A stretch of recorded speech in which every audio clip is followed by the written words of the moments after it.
If you are thinking about moving to the Temecula Valley and you have a brand new home on your radar, be it new construction or a new home build, then you're going to want to watch this video because we want to help you avoid some serious problems. Okay, so I said serious problems, but really, my wife Lori Ann, she corrected me. It's really not problems, they're just obstacles. It's things to be aware of. Give me some examples of something that somebody should be aware of when they're going to buy new construction. Well, lots of things. You should be aware of the HOA.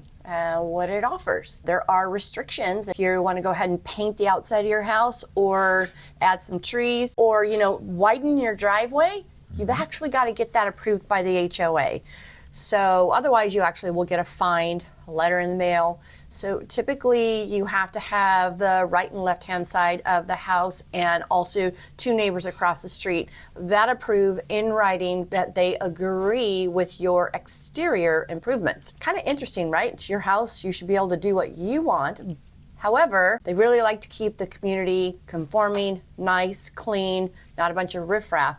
What about your backyard? So we went ahead and put a pool in our backyard and patio cover, a jacuzzi, and then we built up our a retaining wall. We added some trees. We had to get that entire layout done and get it approved by our neighbors, even the ones that are behind us because we're up on a hill. We had to get it approved by everybody, and they actually sit down with the committee one time a month. So you need to be very careful on when you're working with your contractors that they get you what you're looking for and your design layout so that you can get it into the committee in an ample amount of time so they can approve it and get it back to you and you can start breaking ground and add that new pool. What are some other areas? Let's talk about breaking ground for a second. Did you know that when you buy a new property, new construction particularly, not only are you subject to homeowners association, because let's be honest here, there are some brand new homes you can buy that don't have a homeowners association, but it's very, very rare in our valley here in the Temecula Valley. So keep in mind that when you buy a home, you're going to have to do your backyard. They typically will give you 6 months to submit plans and get your yard done, or at least break ground on your backyard. So some people will buy a home and they'll think, wow, I have this blank slate. I don't really have to do anything with this for a while because, it's, I can take my time. I don't have to worry about it right now. I really want to save up my money and do it right, and I'm just going to chill for now. But you really can't. You have to go in with a plan. And that might be something that a lot of our clients do. They want to put in a $200,000 backyard, but they know it's going to be several years before they do that. So what they do is they just plan a very inexpensive, minimum standard, minimalist type of backyard where they just put in some turf and a couple of planters just to suffice. Very little expense, and it sort of just keeps the homeowners association at bay until you can really launch that pool of your dreams. That's right. And it actually, you said 6 months, and it is 6 months after you close, not 6 months when you sign a contract, and then it takes them 6 months to build out the property. There's some other things I like when buying in a new build that is kind of very smart if you do it right. So you buy your property, brand new phase release, it's gonna take them 6 months. While other homes are being built around, your property is actually appreciating and it's not even started. Think about completion. Price doesn't change in that 6 months while the market is increasing. So that's actually a fun fact. And also you cannot lock in your rate. So some of you that are out there looking at homes and you're waiting till the rates drop, right? So the rates are going to drop. We already know that's scheduled to do so. Then the rates drop, you're ready to buy. However, you cannot lock your rate in until 30 days prior to actually closing and recording. So there's a lot of reasons why you actually need agents such as ourselves that don't work for the new builder. So when you walk in the door, it's kind of like they work and represent the new builder, and they don't tell you all the things that you actually need to be aware. Buyer beware. You walk in the door, you're looking at all the brand new homes, and the models are perfectly designed and decorated, and it's gorgeous. It's breathtaking. They spend tens of thousands of dollars. That's right. Decorating these homes to the nines. And they do that because it helps them sell, but it is a little bit misleading. Oh, it's a lot misleading. Then you go in and you walk into a property that's done. It's just a blank slate. You've got your linoleum and their basic FHA grade carpet, basic color on the walls, and you're like, wow, this just doesn't give me that nice, warm, fuzzy feeling. So feels a lot different. It's always nice to say, hey, okay, this is great. I like this floor plan. However, I'd like to see what it looks like right before it's like almost done with no upgrades. Down to sometimes it's the light switches. Most bedrooms don't come with recessed lighting. Everything that you see in the new builds, those are all upgrades. Your backsplash is like a 6-inch height, and if you wanted to go all the way to the cabinets, that's an upgrade. Yep. So those are the things that we like to talk about. How about this one? This one surprises me every time. I can't imagine having a laundry room without a sink or without overhead cabinets. But that's an upgrade in almost every home build. That doesn't come with it. How do you do that? Where do you put your stuff? How do you rinse anything off? How do you do laundry in a empty square room with a washer and dryer in it? Mm-hmm. You need storage, you need a sink, you need a place to fold laundry. And a lot of times, again, that's extra. Right. And what about the phases I touched on just for a minute? There are certain phases within a community, and one of my favorite things to do is ask for, what's your standing inventory? So if they have standing inventory, meaning the property's done, it's sitting there waiting for the perfect family that actually needs to sell, you're going to get really good deals on them because they actually need this off their books so they can build more homes. That's right. So lots of room to negotiate. Buyer probably fell out on that one and already did improvements that you get the benefit of because they actually had to pay for that. With your upgrades at the new builder and you go into their design center, they typically make you pay 50% upfront. So if you back out, that is a blessing to the next buyer that's actually going to be buying that house with all those improvements because they're done and you didn't have to pay for them. So that's really a nice. I want to say something to that. When you have to put 50% down on all those improvements that you prepaid for on your new home at the building center or at the home improvement center or the design center. Yeah. It's because you're actually paying twice as much as it actually costs. So you're paying half of that, say $40,000 worth of upgrades, but you're really paying for 100% of it because they're charging Keystone, which is doubling what it's really worth. That way, if you do back out, you're out the money and they're not out the other half. That's right. Because you've covered all of it. So if you're gonna really get crazy at the design center, make sure this is a home you're definitely gonna stay in for a while and make sure it's a home that you know you're going to close on. One other thing to consider too is, and this is something that Lorianne has, I hear you bring up a lot to our clients that are looking for new homes. If you can get away with doing the minimal upgrades, then you should, because what happens is you're wrapping all those upgrades into your mortgage. Right. And, those upgrades don't coincide, one-to-one with the appraised value.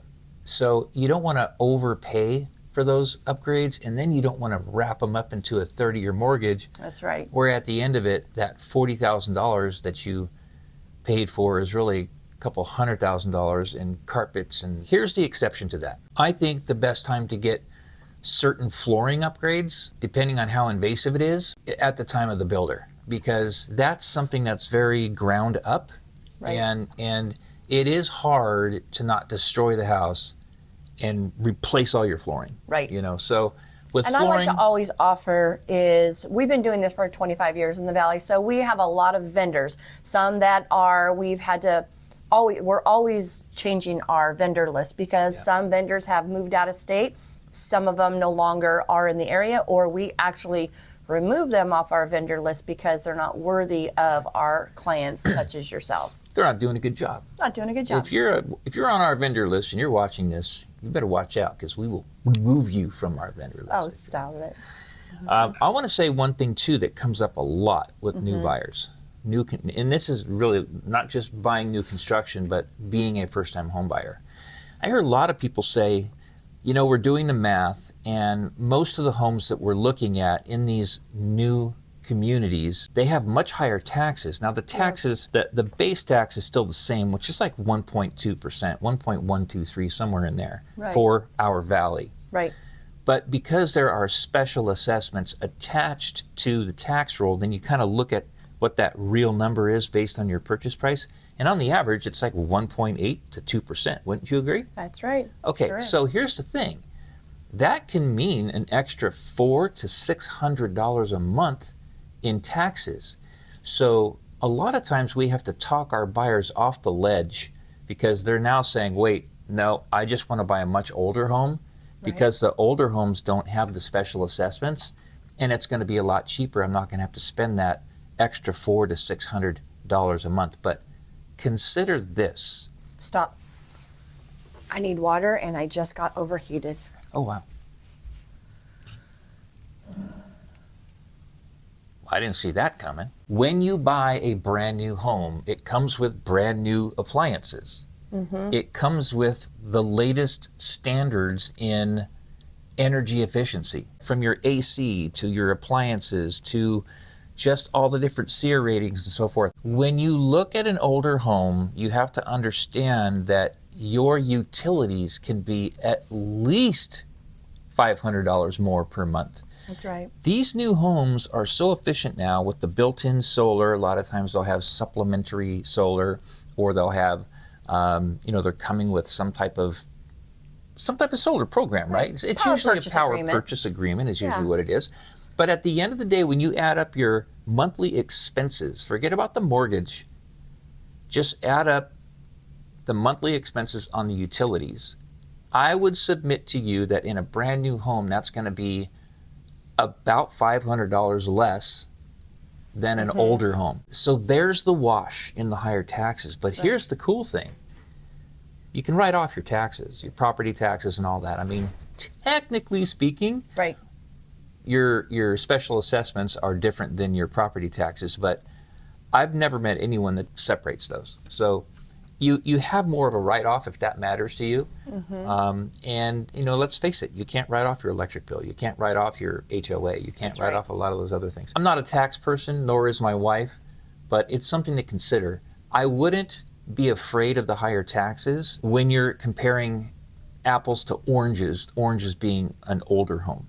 Right. Yes, you're going to have higher taxes on the newer home, but you're going to probably more than offset that with much, much lower utility bills. And longevity, you're going to be doing so many repairs. You've got plumbing issues, electrical issues, appliances. Yep. I mean, the list goes on and on. So it just depends on what you can buy at a new builder for $750, let's just say, opposed to what you can get for resale for $750. So it just really depends on what you're looking at. And we have a lot of clients that will do nothing but buy from a new builder. And we bought from a new builder. Yep, we did. And we loved it. The one thing that happens actually at the signing table is all of a sudden go over the solar. And it's a power purchase agreement. We can talk about that on another video. Yeah, let's do that. But they actually say, hey, do you want to buy this outright or just stick with the power purchase agreement? Typically, a homeowner is going to stay in their property anywhere between 3 and 7 years. So now you paid for solar, you paid for somebody else's utility bill for the next buyer. So just really be cautious to not do that. We get phone calls all the time where people all of a sudden need to sell, and I'm like, aren't you glad you didn't pay for the solar? And they're like, thank you very much. So there's a lot of big wins we have really successfully negotiated, and that's something that most people don't know. You can actually negotiate at the builder, negotiate off price, negotiate your closing costs, refrigerator, washer, dryer. My favorite is blinds. Yeah. And we also had a particular builder that actually put sod in the backyard for our clients. So again, a lot of things to know. What you can do and what your ability is to negotiate, that you don't know that just walking in the door. You just think, you know, like when you go into a car dealership, this is what it is, that's a sticker price, barely you can negotiate a little bit on that. But anyways, you know what I'm saying. There is a lot to say about buying a new build and having your representation, because all of this knowledge is free to you. You know, there's a lot of moving parts in buying a home. There's even more moving parts in buying a brand new home. There's a lot to consider, a lot to think about, a lot of things that a new builder sales rep won't tell you, either because they kind of don't want to get into it or they just don't know. Because when you're in new home sales, it's a different world than when you are out in the field doing what we do, where you're doing both. You're representing buyers on new homes and on pre-owned homes. And so we've had the privilege of selling so many homes in our 20 years that we've come across, I think, pretty much any variable that you can come across when it comes to selling, whether it's a contract to close issue or a repair issue or some type of negotiating angle. We're pretty good at it. We're really privileged to actually run a team and lead a team of professionals that are actually pretty darn good at it as well. If you guys have any questions about what we're talking about pertaining to new builds, new construction, please reach out. We're very easy to get a hold of. If there's specific questions you have you want us to cover, just reach out. We'd love to continue to connect with you, and if there's anything we can do to help you in your home purchasing journey, well, that's what we're here for. Don't forget to like, subscribe, and do all that stuff you know you're supposed to do. Catch you on the next one. And we will catch you on the next one.